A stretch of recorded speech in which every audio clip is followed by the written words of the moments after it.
जय Hind and hello guys, स्वागत है आपका आपके अपने YouTube चैनल ज्ञानदेह होस्ट में। और इस वीडियो में मैं आपको बताने वाला हूं यूपी पुलिस सब इंस्पेक्टर यानी कि एसआई ऑनलाइन फॉर्म 2025 के लेटेस्ट अपडेट के साथ फॉर्म फिल कैसे करना है, इसके बारे में संपूर्ण जानकारी और साथ ही साथ आपका लास्ट डेट अपडेट भी आपको दिया जाएगा। मैं आपको बता दूं शुरुआत में कि इस फॉर्म को फिल करने की लास्ट डेट 11 सितंबर 2025 है, तो आपके पास ज़्यादा समय बचा नहीं है, तो जितना जल्दी हो सके फॉर्म को भर लीजिए। और गाइज जो आप लोग अभी प्रॉब्लम फेस कर रहे हैं, जैसे कि आपकी DOB problem, email OTP problem, फिर बहुत सारे कैंडिडेट कंफ्यूज है अभी तक कि आपको डिग्री सर्टिफिकेट नंबर क्या भरना है, मार्कशीट नंबर क्या भरना है, जिनके पास नहीं है उसके बारे में बताया जाएगा। अगर आपका 10वीं और 12वीं का सर्टिफिकेट अलग अलग नहीं है, एक ही है, तो फिर आप कैसे उसको अपलोड करेंगे, और अगर अलग अलग है तो कैसे अपलोड करना है वो सब आपको बताया जाएगा। इसके अलावा लाइव फोटो कैसे अपलोड करना है वो बताया जाएगा। तो यहाँ पर जो भी इश्यूज आ रहे हैं उन सभी का सोल्यूशन इस वीडियो के अंदर बहुत ही अच्छे से दिया जाएगा।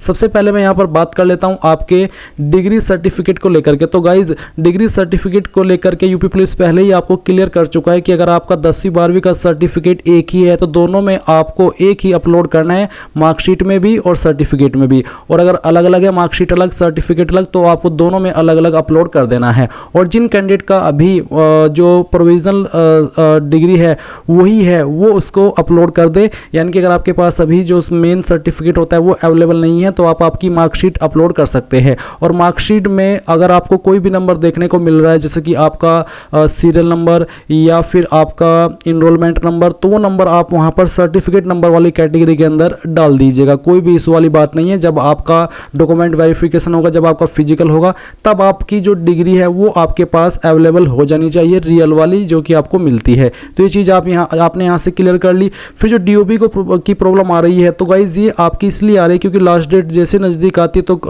काफ़ी संख्या में कैंडिडेट वेबसाइट के ऊपर विजिट करते हैं, जिसके चलते टेक्निकल ग्लिच आ जाता है, टेक्निकल बग आ जाता है, जिसका कोई सोल्यूशन भी नहीं होता। ये अपने आप ही ठीक होता है जैसे ही इसके बारे में यूपी पुलिस की जो वेबसाइट है जो उसको रन कर रही है उसको पता चलता है, वो इसको सुधारते हैं और सही कर देते हैं। ये आपकी तरफ से गलती नहीं होती, ये वेबसाइट की गलती होती है। अगर आप ऐसा कोई इशू फेस कर रहे हैं तो आप रात में 1 बजे, 2 बजे, 3 बजे या फिर सुबह के 4 बजे फॉर्म को फिल करने की ट्राई कीजिएगा, क्योंकि उस वक्त वेबसाइट के ऊपर ट्रैफिक कम होगा और आप स्मूथली अपना फॉर्म भर पाएंगे। अब मैं यहाँ पर आपको शुरू से लेकर आखिर तक पूरी इन्फॉर्मेशन देने वाला हूँ, OTR से प्रिंट तक, तो वीडियो को पूरा देखना है। और अगर आपने अभी तक वीडियो को लाइक शेयर ना किया हो तो कर देना। इसके बाद जो लिंक वीडियो के डिस्क्रिप्शन में दिया आप ओपन करेंगे, आपके सामने इस भर्ती की जानकारी आ जाएगी, जहां पर आप जानेंगे कि 4543 पोस्ट पर यह भर्ती निकली हुई है और 11 सितंबर 2025 आपकी लास्ट डेट है।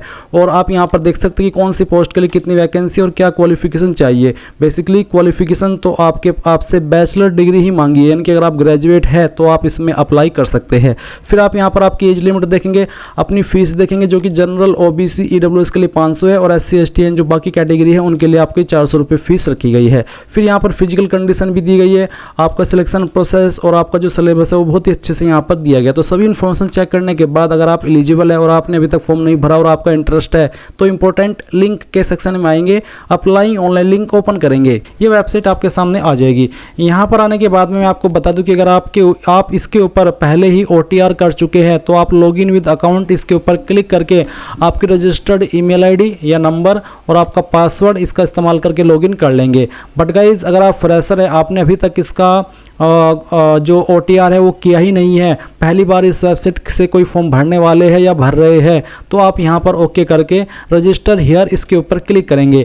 देन आप आपकी ईमेल ID यहाँ पर डालेंगे, जनरेट ईमेल OTP करेंगे, आपकी ईमेल के ऊपर OTP आएगा। ईमेल OTP आने में कभी कभी प्रॉब्लम हो जाती है तो आपको थोड़ा सा वेट कर लेना है, साथ ही साथ आपको स्पैम फोल्डर भी चेक कर लेना है। फिर आप मोबाइल नंबर डालेंगे, जनरेट मोबाइल OTP करेंगे और इसके ऊपर जैसे ही आपको OTP आ जाए तो दोनों OTP आप यहाँ पर डालेंगे और डालने के बाद वेरीफाई एंड प्रोसीड इसके ऊपर क्लिक करेंगे। गाइज जैसे ही आपका OTP वेरिफिकेशन सक्सेसफुल हो जाए तो आप यहाँ पर सत्यापन का पेज देखेंगे, जहाँ पर आपको बोला है कि I confirm that I have completed 18 years of age, तो आप इसके ऊपर टिक कर देना। इसके ऊपर टिक करने के बाद आप नीचे की तरफ आएंगे और यहाँ पर आपके सामने 2 ऑप्शन है, एक है वेरीफाई थ्रू आधार और दूसरा है वेरीफाई थ्रू डिजिलॉकर, या फिर तीसरा है I am not currently registered with Aadhaar और डिजिलॉकर। तो यहाँ पर तीसरा ऑप्शन तभी सेलेक्ट कीजिएगा तब आप रजिस्टर ना हो। बट ये गाइज आपको आधार के थ्रू वेरिफिकेशन करना या फिर डिजिलॉकर के माध्यम से वेरिफिकेशन करना काफ़ी ज़रूरी हो जाता है, क्योंकि आपकी इन्फॉर्मेशन डॉक्यूमेंट वेरिफिकेशन के टाइप यहीं से फैच की जाती है और यहीं से वेरीफाई की जाती है। इसलिए आप इनमें से कोई एक माध्यम का सिलेक्ट कीजिए। अगर आप मान लीजिए आधार का कर रहे हैं तो आपको वेरिफिकेशन थ्रू आधार इसके ऊपर टिक करना है। एंड देन यहाँ पर आप आपका जो आधार नंबर है वो डालेंगे या फिर आपकी जो वर्चुअल आईडी है वो डालेंगे। कोई एक चीज़ आपको यहाँ पर डालनी है और जनरेट आधार ओटीपी इसके ऊपर क्लिक करना है। देन गाइज जो नंबर आपका आधार कार्ड के साथ में लिंक है उसके ऊपर एक ओटीपी जाएगा जो कि आप यहाँ पर डालेंगे और वेरीफाई एंड प्रोसीड इसके ऊपर क्लिक करेंगे। अब आप यहाँ पर देखेंगे आधार सत्यापन हो चुका है। तो आपने यहाँ पर आधार सत्यापन अगर किया है आधार के माध्यम से तो आपकी इन्फॉर्मेशन इस तरह से आ जाएगी, जिसमें कि आपका जो आधार कार्ड के अकॉर्डिंग नाम है वो देखने को मिलेगा, आपकी डेट ऑफ बर्थ और आपका जेंडर। इसके अलावा आप यहाँ पर कुछ अन्य जानकारी भरेंगे। अब मैं यहाँ पर थोड़ी सी बात उन कैंडिडेट के लिए भी कर लेता हूँ जो कि आधार के साथ में सत्यापन न करके डिजिलॉकर के माध्यम से सत्यापन कर रहे हैं, तो उनके सामने किस तरह का इंटरफेस आएगा। इसके लिए गाइज मैं यहाँ पर जो यूपी पुलिस ने डेमो वीडियो डाली है आपके OTR रजिस्ट्रेशन की, उसका इस्तेमाल कर रहा हूँ। और वो इसलिए क्योंकि मैं बार बार सेम इन्फॉर्मेशन का इस्तेमाल करके जो रजिस्ट्रेशन है OTR है वो नहीं कर सकता, इसलिए मैं इस वीडियो से आपको एक्सप्लेन कर रहा हूँ। तो जैसे ही आपका OTP वेरिफिकेशन होता है उसके बाद आपके सामने 3 विकल्प आते हैं, जिसमें से अभी मैंने आपको अगर आप आधार के माध्यम से वेरिफिकेशन कर रहे हैं उसका इस्तेमाल करके दिखाया कि कैसे आपको करना है। बट गाइज अगर आप इन दोनों में से आधार में से डिजिलॉकर में से किसी का भी इस्तेमाल नहीं करते तो आप तीसरे जो लाइन है ब्लू वाली इसके ऊपर क्लिक करते हैं और इसके ऊपर क्लिक करने के बाद आपको यहाँ पर इस तरह का इंटरफेस देखने को मिलता है, जहाँ पर आपको वेरिफिकेशन करना होता है या तो पैन के माध्यम से या फिर ड्राइविंग लाइसेंस के माध्यम से या फिर पासपोर्ट के माध्यम से। तो कोई एक आईडी इनमें से आपके पास होनी ही चाहिए, अगर आप ना तो डिजिलॉकर के माध्यम से सत्यापन कर रहे हैं और ना ही आधार के माध्यम से। तो जो भी आप यहाँ पर आईडी सेलेक्ट कर रहे हैं उसके बाद में आप उस डिटेल्स को भरेंगे, यानी कि उसका नंबर डालेंगे और अपना सत्यापन कर देंगे। और गाइज अगर आप यहाँ पर डिजिलॉकर के माध्यम से सत्यापन कर रहे हैं तो आपको ये जो ग्रीन लाइन है इसके ऊपर क्लिक करना होगा। इसके ऊपर क्लिक करने के बाद आपको यहाँ पर आपका आधार नंबर डालना है और आधार नंबर डालने के बाद आप ये कैप्चा कोड फिल करेंगे। कैप्चा कोड फिल करने के बाद आप नेक्स्ट के ऊपर क्लिक करेंगे।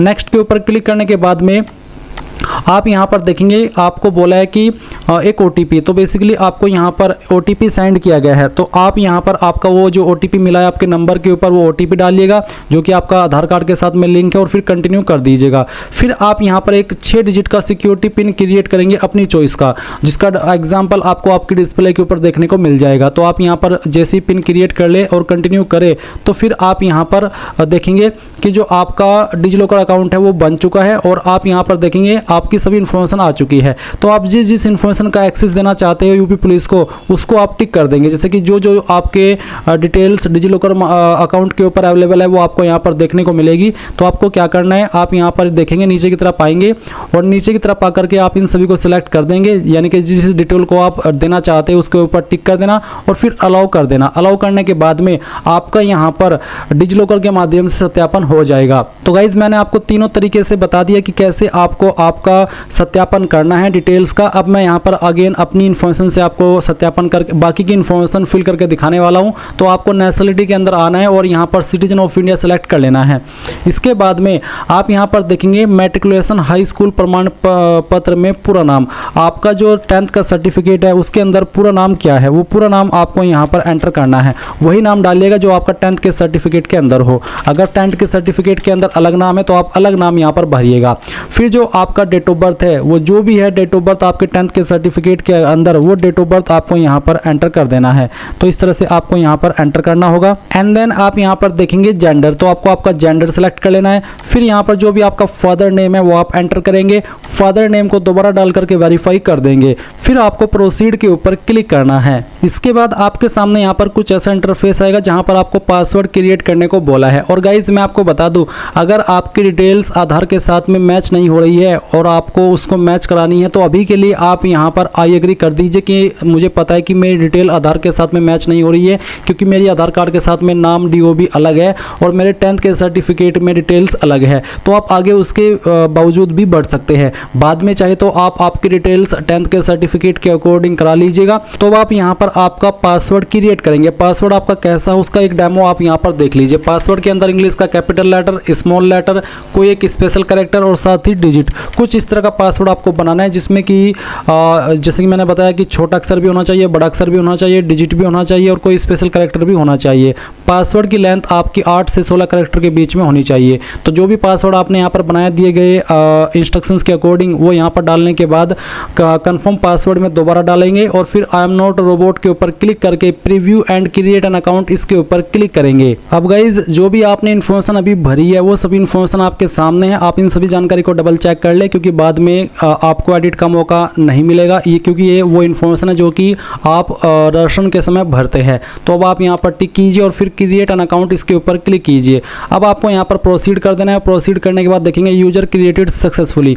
अब आप यहाँ से ओके करेंगे और ओके करने के बाद में आपको यहाँ पर लॉगिन होना है। लॉगिन आप 3 तरीके से हो सकते हैं, एक है लॉगिन विद अकाउंट, दूसरा है लॉगिन विद आधार आईडी और तीसरा है लॉगिन विद डिजी लॉकर। तो जिस भी माध्यम से आपको लॉगिन होना है वही आप सिलेक्ट कर लीजिए। मैंने यहाँ पर लॉगिन विद अकाउंट का ऑप्शन सिलेक्ट किया है तो मेरे सामने वाला इंटरफेस आया है। आप भी आपकी चॉइस के अकॉर्डिंग जो माध्यम चाहिए वो सिलेक्ट कर सकते हैं लॉगिन होने के लिए। तो अगर आप यही वाला माध्यम सिलेक्ट कर रहे हैं तो आपको आपका रजिस्टर्ड नंबर या ईमेल एड्रेस डालना है और फिर जो पासवर्ड आपने अपनी मर्जी से भी बनाया क्रिएट अकाउंट करते समय वो पासवर्ड आप डालेंगे। फिर आप आई एम नॉट रोबोट के ऊपर क्लिक करेंगे और लॉगिन के ऊपर क्लिक करेंगे। इसके बाद गाइज आप सिलेक्ट करेंगे कि आप किसके ऊपर ओटीपी चाहते हैं लॉगिन होने के लिए, ईमेल या फिर नंबर। तो मैंने यहाँ पर नंबर सेलेक्ट किया, उसके बाद में उसी के ऊपर आपको ओटीपी सेंड किया जाएगा। वो ओटीपी आप यहाँ पर डालिए और लॉगिन के ऊपर क्लिक कीजिए। अब गाइज यहाँ पर जैसे ही आप लॉगिन हो जाए आपको ऑनलाइन एप्लीकेशन के सेक्शन पर क्लिक करना है और फिर आप यहाँ पर आपकी वैकेंसी देख सकते हैं। आपको यहाँ पर इसके ऊपर टिक करना होगा कि I am not currently deployed by UPP RPB और फिर आप अप्लाई के ऊपर क्लिक करेंगे।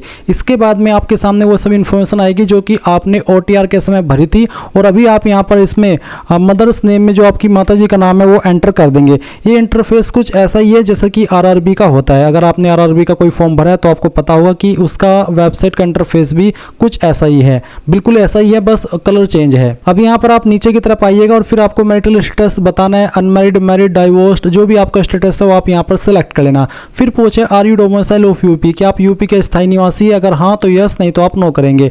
अगर आप यस करते हैं, आप यूपी से है, तो आपको यहाँ पर निवास प्रमाण पत्र की जानकारी देनी है, जहाँ पर आप देखेंगे मूल निवास प्रमाण पत्र जारी करने वाला जिला। तो कौन से जिले से आपका निवास प्रमाण पत्र जारी हुआ है वो जिला आप सेलेक्ट कर लेंगे। फिर मूल निवास प्रमाण पत्र जारी करने वाला उत्तर प्रदेश राज्य का प्राधिकारी, इनके कुछ पोस्ट के अधिकारी ने आपका ये निवास प्रमाण पत्र जारी किया है। आपका जो सर्टिफिकेट है वो आपको चेक करना है, जहाँ पर मुहर लगी हुई होती है वहीं पर सक्षम अधिकारी के बाद में लिखा होता है कि कौन सी पोस्ट के अधिकारी ने इसको जारी किया है। ये certificate ADM, city magistrate, DM, SDM, tehsildar, इन पोस्ट के अधिकारी द्वारा जारी होता है। आपको आपका सर्टिफिकेट देखना है और जिस भी पोस्ट का नाम वहाँ पर लिखा है वही आपको सेलेक्ट कर लेनी है। फिर मूल निवास प्रमाण पत्र जारी करने का तिथि, यानी कि कब आपका ये जो सर्टिफिकेट है वो जारी हुआ है वो आपको यहाँ पर सेलेक्ट कर लेना है। उसके बाद मूल निवास प्रमाण पत्र आवेदन संख्या, अब आपको यहाँ पर डोमिसाइल सर्टिफिकेट एप्लीकेशन नंबर देना है और फिर डोमिसाइल सर्टिफिकेट सीरियल नंबर।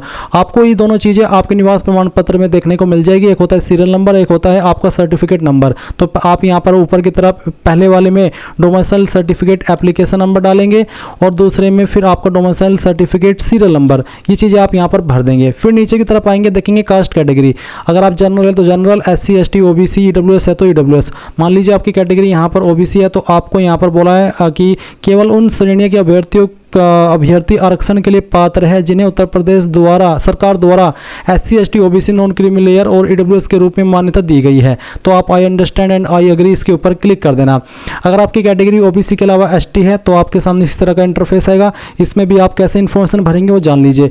आपको पहले ये बताना होगा कि कौन से जिले से आपका जो सर्टिफिकेट है कास्ट का वो जारी हुआ है, उसके बाद में किस पोस्ट के अधिकारी ने उसको जारी किया है वो आपको बताना है। ऐसे ही इन्फॉर्मेशन भरनी है जैसे कि अभी आपने डोमिसाइल सर्टिफिकेट की भरी है। फिर साथ ही आपको बताना कि किस डेट में आपका सर्टिफिकेट जारी हुआ है और उसके बाद में आप यहाँ पर आपका कैटेगरी सर्टिफिकेट एप्लीकेशन नंबर डालेंगे और फिर कैटेगरी सर्टिफिकेट सीरियल नंबर यहाँ पर फिल कर देंगे। तो ये चीज़ें आपको समझ में आ गई। अब आप नीचे की तरफ आएंगे तो देखेंगे आपके एड्रेस की इन्फॉर्मेशन। तो एक तरफ है कोरस्पोंडेंस एड्रेस यानी कि प्रेजेंट एड्रेस और दूसरी तरफ है आपका परमानेंट एड्रेस। तो पहले तो आपको आपकी स्टेट सेलेक्ट करनी होगी, फिर आपको आपकी डिस्ट्रिक्ट सेलेक्ट करनी है, उसके बाद में जो आपका एड्रेस है वो पूरा वाला यहाँ पर आप भर दीजिएगा, यानी कि कंप्लीट एड्रेस आप इस बॉक्स के अंदर फिल कर देना। उसके बाद जो आपका नज़दीकी पुलिस स्टेशन है उसका नाम आप यहाँ पर लिखेंगे और फिर जो आपका पिन कोड लगता है वो पिन कोड आप यहाँ पर डाल देंगे। इसके बाद नीचे एक लाइन है कि यदि स्थायी पत्राचार पता के समान है तो टिक करें, यानी कि अगर आपका परमानेंट एड्रेस और कॉरेस्पोंडेंस एड्रेस सेम है तो आप इसको टिक कर देना, अगर अलग है तो अनटिक करके अलग से आप इस तरफ आपका परमानेंट एड्रेस भर सकते हैं। फिर नीचे आता है राज्य संघ राज्य क्षेत्र, तो बेसिकली आपको आपकी स्टेट यहाँ पर अगेन सेलेक्ट करनी होगी और फिर आपको यहाँ पर आपकी जो डिस्ट्रिक्ट है वो सिलेक्ट कर लेनी है, जो भी आपकी डिस्ट्रिक्ट है। बेसिकली यहाँ पर आपसे होम डिस्ट्रिक्ट एंड स्टेट पूछी है तो आपको आपका स्टेट और डिस्ट्रिक्ट सिलेक्ट करनी है एंड देन आप सेव करेंगे और फिर आप नेक्स्ट के ऊपर क्लिक कर देंगे। इसके बाद आपके सामने यहाँ पर अदर डिटेल आएगी जहाँ पर आपसे कुछ सवाल पूछे, जैसे कि एक पहला सवाल है कि क्या आप स्वतंत्रता संग्राम सेनानी के आश्रित यानी कि DFF है, अगर है तो यस, नहीं तो आपको नो करना है। फिर क्या आप भूतपूर्व सैनिक है, अगर हाँ तो यस, नहीं तो यहाँ पर भी नो कर देंगे। फिर क्या आप उत्तर प्रदेश के राजकीय कर्मचारी और आपके पास अपेक्षित प्रमाण पत्र है, अगर आप है तो यस, नहीं तो आप नो करेंगे। उसके बाद आप सेव करेंगे इस इन्फॉर्मेशन को और फिर नेक्स्ट के ऊपर क्लिक कर देंगे। अब गाइज आपके सामने यहाँ पर क्वालिफिकेशन का सेक्शन आ जाएगा। मैं यहाँ पर अपनी जो इन्फॉर्मेशन है वो मैं पहले ही भर चुका हूँ, इसलिए मैं यहाँ पर आपको अगेन इस इन्फॉर्मेशन से डिटेल्स आपको अच्छे से एक्सप्लेन करने वाला हूँ। सबसे पहले आप यहाँ पर 10th की इन्फॉर्मेशन भरेंगे, तो आप जैसे ही यहाँ पर 10th की इन्फॉर्मेशन देखेंगे तो आपको कैसे भरनी है वो आप जान लीजिए। बोर्ड नेम के अंदर आपको यहाँ पर आपका बोर्ड नेम सेलेक्ट कर लेना है। यहाँ पर शुरुआत में कुछ कैंडिडेट को जो उत्तर प्रदेश बोर्ड है वो देखने को नहीं मिल रहा था, अगर आप यहाँ पर इसमें अच्छे से ढूंढेंगे तो आपको सबसे ऊपर की तरफ आपका बोर्ड देखने को मिल जाएगा, तो आप वो सेलेक्ट कर लेना। फिर आपको आता है month and year of passing, किस महीने और किस साल के अंदर आपने आपकी 10वीं पास कर ली थी, ये आपको यहाँ पर डेट सेलेक्ट कर लेनी है। जो आपकी मार्कशीट है 10वीं की उसके ऊपर आपको डेट देखने को मिल जाएगी। फिर 10वीं का रोल नंबर आपको यहाँ पर अपना फिल कर देना है। उसके बाद आता है प्रमाण पत्र क्रमांक सर्टिफिकेट सीरियल नंबर, तो आपका जो प्रमाण पत्र क्रमांक है ये भी आपको 10th के सर्टिफिकेट के ऊपर देखने को मिल जाएगा। अगर आपके जो 10th का सर्टिफिकेट है उसके ऊपर सीरियल नंबर न होकर के सर्टिफिकेट नंबर है तो आप यहाँ पर सर्टिफिकेट नंबर ही भर दीजिएगा, क्योंकि कई सारी मार्कशीट के अंदर दोनों चीज़ें होती है और किसी में एक ही चीज़ होती है, तो जो नंबर वहाँ पर है वो आप यहाँ पर फिल कर देना और फिर आप इसको ऐड के ऊपर क्लिक करके ऐड कर देंगे। फिर सेम वे में आपको यहाँ पर 12वीं की इन्फॉर्मेशन भी भरनी होगी। इसी प्रकार से आप 12वीं की इन्फॉर्मेशन भरेंगे। पहले तो आप आपका 12वीं का बोर्ड सेलेक्ट कर लेंगे, फिर किस साल के अंदर आपने पास किया है, किस डेट में की है वो एग्जैक्ट आपको यहाँ पर सेलेक्ट करनी होगी। ये भी आपको 10th जो आपकी 12वीं की मार्कशीट है, आपका जो सर्टिफिकेट है उसके ऊपर देखने को मिल जाएगी। फिर आप 12वीं का रोल नंबर डालेंगे एंड देन आपका सर्टिफिकेट सीरियल नंबर आप यहाँ पर फिल कर देंगे। फिर से बताना चाहूँगा, अगर आपकी जो मार्कशीट है या फिर जो आपका सर्टिफिकेट है उसके ऊपर सीरियल नंबर नहीं है तो आपके ऊपर उसके ऊपर जो सर्टिफिकेट नंबर है वो भर देना और फिर उसको डाल करके आप ऐड के ऊपर क्लिक कर देंगे एंड देन फिर आप यहाँ पर जो आपकी ग्रेजुएशन की इन्फॉर्मेशन है वो भरेंगे। अब इसी वाली इन्फॉर्मेशन में बहुत सारे कैंडिडेट प्रॉब्लम फेस कर रहे हैं, जिसके चलते ये वीडियो मैं यहाँ पर अगेन आपके लिए इस पार्ट से बना रहा हूँ। तो क्या करेंगे, सबसे पहले तो आपकी यूनिवर्सिटी सिलेक्ट कर लेंगे। अगर आपकी यहाँ पर यूनिवर्सिटी इस लिस्ट के अंदर नहीं है तो आपको अदर का ऑप्शन देखने को मिल सकता है। अगर इसमें अदर का ऑप्शन यहाँ पर दिया है तो आप सिलेक्ट कर लीजिएगा अगर आपकी यूनिवर्सिटी इसके अंदर न हो। बट अगर यहाँ पर लिस्ट में आपकी यूनिवर्सिटी है तो अच्छी बात है, आप यहीं से सिलेक्ट कर लेना।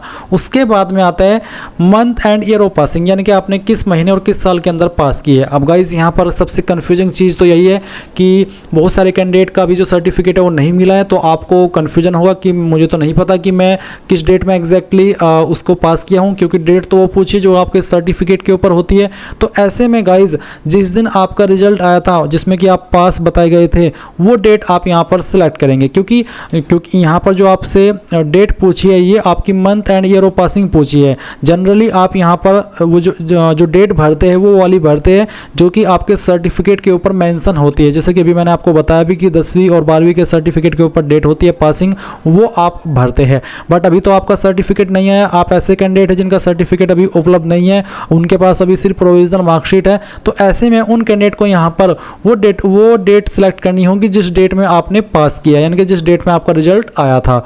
उसके बाद में आप यहाँ पर आपका फाइनल ईयर का रोल नंबर डाल देंगे। अब आता है सर्टिफिकेट सीरियल नंबर। अब यहाँ पर ये वही सवाल है जो कि कैंडिडेट प्रॉब्लम फेस करे, जिसके अंदर जहाँ पर जिनके पास अभी मार्कशीट नहीं है, जिनके पास अभी सर्टिफिकेट नहीं आया, वो सर्टिफिकेट सीरियल नंबर कैसे भरेंगे। तो मैं आपको बता दूं कि जो भी आपकी फाइनल ईयर की मार्कशीट आपके पास उपलब्ध है, जो कि प्रोविजनल मार्कशीट है, जो कि आपको मिली होगी जब आपने रिजल्ट चेक किया होगा, उसके ऊपर जो सर्टिफिकेट सीरियल नंबर है वो आप यहाँ पर फिल कर देंगे। अब मैं अगेन आपको नोटिस दिखाना चाहूँगा जो कि 25 अगस्त का है। यूपी पुलिस ने आपको इसका आंसर किया है, जिसमें क्या बोला कि यदि स्नातक उपाधि डिग्री उपलब्ध नहीं है तो आपको कहा है कि स्नातक की अंक तालिका अपलोड करना अनिवार्य है। यदि स्नातक उपाधि डिग्री उपलब्ध नहीं है तो औपबंधिक प्रोविजनल स्नातक उपाधि अपलोड की जानी होगी। औपबंधिक प्रोविजनल स्नातक उपाधि भी उपलब्ध नहीं है, यानी कि जो आपकी प्रोविजनल स्नातक उपाधि है वो भी उपलब्ध नहीं है, तो अभ्यर्थी इसके स्थान पर अपनी अंक तालिकाएं अपलोड करेंगे, यानी कि आपको आपकी मार्कशीट अपलोड करनी होगी। तो ऐसे में जो आपकी मार्कशीट है उसके ऊपर जो सीरियल नंबर है वो आप यहाँ पर डालेंगे और ऐड के ऊपर क्लिक करके ऐड कर देंगे। जैसे ही आप ये सभी इन्फॉर्मेशन फिल कर देंगे वो इस तरह से आपके सामने आएगी। अब आप यहाँ पर नेक्स्ट के ऊपर क्लिक करेंगे। उसके बाद यहाँ पर आपको आपका जो कैमरा है वो अलाउ कर देना है। तो चलिए मैं यहाँ पर अलाउ कर देता हूँ। कैमरा अलाउ हो जाने के बाद में आप यहाँ पर देखेंगे कि आपको कुछ डॉक्यूमेंट्स अपलोड करने हैं, जिसकी कास्ट सर्टिफिकेट, अगर आप SC ST OBC है, आपका डोमिसाइल सर्टिफिकेट, 10वीं का सर्टिफिकेट, 10वीं की मार्कशीट, 12वीं का सर्टिफिकेट, 12वीं की मार्कशीट, बैचलर डिग्री सर्टिफिकेट और उसकी मार्कशीट। और गाइज यहाँ पर फॉर्मेट इनका PDF रखा है। और गाइज मैं आपको भी बता दूं कि अगर आपकी जो डॉक्यूमेंट्स है ये इमेज फॉर्मेट में है तो आप उनको PDF में कैसे बनाएंगे वो जान लीजिए। तो आपको क्या करना है, गूगल के अंदर आना है और सर्च करना है इमेज टू PDF सर्च कर लिया, पहले वाली वेबसाइट आएगी, इसको ओपन कर लेना, फिर सिलेक्ट JPG इमेजेस इसके ऊपर क्लिक करना। इसके ऊपर क्लिक करने के बाद में जो भी आपकी इमेजेस की फाइल है वो आपको सेलेक्ट करनी है। जैसे कि डेमो के लिए मैं इस फाइल को सेलेक्ट करता हूँ, ओपन करता हूँ, फिर कन्वर्ट टू PDF के ऊपर क्लिक करना। ये फाइल आपकी PDF के अंदर कन्वर्ट होगी। डाउनलोड PDF के ऊपर क्लिक करना, ये फाइल आपकी PDF के रूप में आपके मोबाइल के अंदर या फिर आपके PC के अंदर डाउनलोड हो जाएगी। अब आप यहाँ पर इस वाले इंटरफेस पर आएंगे, आपको अपलोड वाले सेक्शन पर इस पर क्लिक करना है। आप यहाँ पर देखेंगे कि फाइल का साइज 1 MB से ज़्यादा नहीं होना चाहिए। तो ब्राउज के ऊपर क्लिक कीजिए, जो फाइल अभी आपने PDF के रूप में कन्वर्ट किया उसको सेलेक्ट कीजिए, ओपन कीजिए, फिर यहाँ पर आप सेव के ऊपर क्लिक कीजिए। आपको यहाँ पर बोला कि अमान्य फाइल नेम, केवल अक्षर और अंक ही फाइल नाम में अनुमानित है, यानी कि कोई स्पेशल कैरेक्टर आपकी फाइल नेम में नहीं होना चाहिए। तो मैंने यहाँ पर फाइल नेम को सही कर लिया और उसके बाद में यहाँ पर जैसे मैंने ओके किया, अब आप देखेंगे इस तरह से इंस्ट्रक्शंस आया और आपकी फाइल यहाँ पर अपलोड हो चुकी है। आप व्यू के ऊपर क्लिक करके इसको व्यू भी कर सकते हैं। अब आपको यहाँ पर आपका डोमिसाइल सर्टिफिकेट अपलोड करना है, यानी कि पहले आप अगर SC ST OBC से तो कास्ट सर्टिफिकेट अपलोड करेंगे, फिर आपका डोमिसाइल सर्टिफिकेट अपलोड करेंगे यानी कि निवास प्रमाण पत्र, फिर 10वीं का सर्टिफिकेट और फिर 10वीं की मार्कशीट। अगर आपकी मार्कशीट और सर्टिफिकेट एक ही है तो दोनों में आपको एक ही फाइल अपलोड करनी होगी, पर अगर आपकी सर्टिफिकेट और मार्कशीट अलग अलग है तो आप अलग अलग फाइल यहाँ पर अपलोड कर देंगे। और PDF के अंदर कैसे बनानी है वो मैं आपको ऑलरेडी बता चुका हूँ। अब आप नीचे आएंगे और आपका फोटो कैप्चर करेंगे। आपको उसके पहले जो सैंपल है वो देख लेने हैं, सैंपल ऑफ फ्यू रिजेक्टेबल फोटोज। इसके ऊपर क्लिक करके आप जान सकते हैं कि इस तरह का फोटो आपका एक्सेप्ट होगा और जो बाकी ऊपर सैंपल है ये आपका एक्सेप्टेबल नहीं है। तो आपको क्या करना है, आप यहाँ पर इसमें कैप्चर लाइव इमेज इसके ऊपर क्लिक करेंगे और आपका जो लाइव फोटो है वो कैप्चर करेंगे, तो आपका कैमरा ऑन हो जाएगा। आपको दिए गई जगह में अपना फेस एडजस्ट करना है और फिर कैप्चर के ऊपर क्लिक कर देना है। आपको बोला कि for verification please blink your eyes.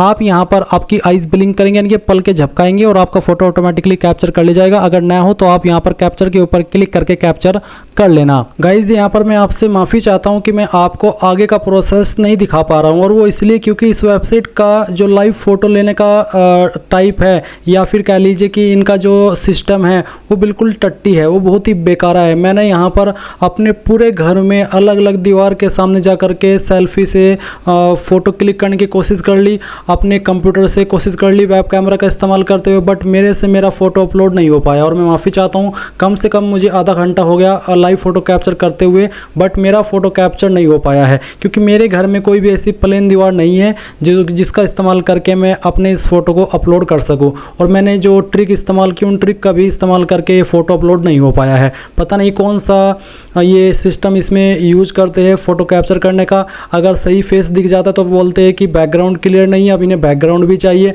अगर बैकग्राउंड क्लियर है तो फिर बोलते हैं कि फेस आपका क्लोज है, अगर फेस क्लोज करते तो बोलते हैं कि फेस आपका काफ़ी क्लोज है, इसको दूर करिए। पता नहीं क्या क्या इसमें एरर आ रहे हैं। मुझे नहीं लगता कि आप लोग भी इतना आसानी से इस फ़ोटो को अपलोड कर पाएंगे। इस सिस्टम के अंदर चेंजेस की ज़रूरत है ताकि स्मूथली कैंडिडेट परेशान न होकर के अपना जो फ़ोटो है लाइव फ़ोटो वो अपलोड कर पाए। अब जैसे ही जो कैंडिडेट अगर इस जंग को पार पा जाते हैं, अपना लाइव फ़ोटो अपलोड कर देते हैं, तो उनको यहाँ पर सिग्नेचर अपलोड करना होगा जिसका साइज़ 5 से 20 KB के बीच में रखा है और डेमो आप यहाँ पर देख ही सकते हैं, कुछ इस तरह का होना चाहिए। तो आप ब्राउज़ के ऊपर क्लिक करेंगे और जहाँ पर भी आपके सिग्नेचर की फाइल है वो आपको सिलेक्ट करनी होगी। मैं आपको यहाँ पर डेमो के लिए दिखाता हूँ। सिलेक्ट करके इसको सिलेक्ट करना, और उसके बाद अगर आपका जो फाइल का साइज़ है वो कम ज़्यादा हुआ तो वो यहाँ पर सिलेक्ट नहीं हो पाएगा। तो चलिए मैं अगेन फाइल को सिलेक्ट कर लेता हूँ सिग्नेचर वाली, ताकि आपको समझा पाऊँ। अब मैं इस फाइल को सिलेक्ट करता हूँ, फिर यहाँ से ओपन करता हूँ। आपकी फ़ाइल इस तरह से आएगी। आप इसको जूम इन जूम आउट भी यहाँ से कर सकते हैं। और जैसे ही आपको सही सिग्नेचर आपका शो होने लगे तो आप राइट के आइकन पर क्लिक कर देना और आपका सिग्नेचर यहाँ पर आपको देखने को मिल जाएगा। अभी यहाँ पर आ रहा है your uploaded signature is not as per standard, please upload a valid signature. अब इसमें भी एरर दे रहे हैं, जबकि सिग्नेचर बिल्कुल सही है। तो ये वेबसाइट का ही इशू है, टेक्निकल एरर आप इसको कह सकते हैं, टेक्निकल प्रॉब्लम आप इसको कह सकते हैं।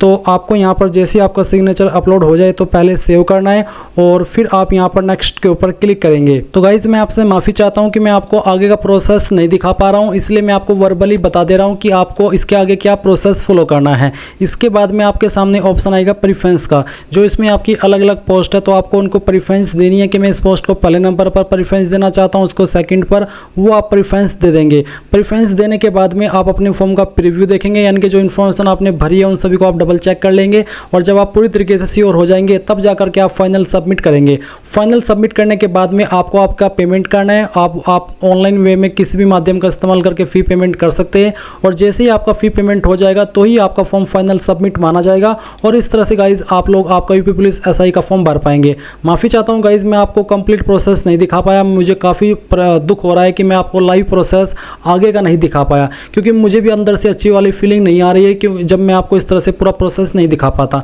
बट क्या करूँ गाइज, मैंने अपनी पूरी कोशिश की है, आधे घंटे से परेशान हूँ। अलग अलग जगह पर मैंने लाइव फ़ोटो क्लिक करने की कोशिश की बट नहीं हो पाया।